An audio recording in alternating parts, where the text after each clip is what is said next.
Hi, Caleb with Brownells here, joined again by Mike from Sons of Liberty Gunworks, and today we're going to be talking about acronyms, but not the boring kind, the kind that are like actually helpful to you, and not like three-letter like agency words and stuff.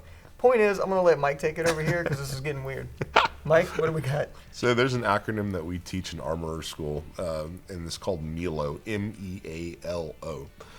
And what we use this for is a diagnostic tool. If you have a well-made rifle that you've used, through carbine courses, it's always run perfectly, and all of a sudden, spontaneously, it starts manifesting some kind of problem, you will probably find the answer somewhere in MEALO. M stands for magazines. People forget sometimes magazine is part of the system, right? Magazines. E stands for extractor and ejector. Every rifle at some point will need an extractor and ejector replacement, or an extractor and ejector spring replacement. That is the cause of some of these malfunctions. A stands for ammunition. Do you have a bad lot of ammo, bad primer? L is for lubrication.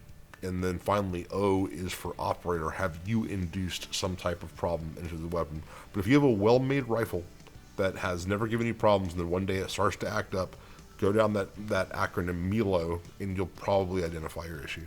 Okay, well, I mean, that was super easy, but super helpful. So if you have a rifle that is manifesting demons, and you can use MEALO to exercise those demons, get them out of there. Exercise the demons. Yeah. Hallelujah. All right, so Mike, that was super straightforward, but super helpful. If you have any questions or comments, if you're watching this on YouTube, feel free to post them down below. If you're watching this on the website, feel free to give us a call on the tech line, and feel free to reach out to Sons of Liberty directly. Thanks for joining us, and we'll see you next time.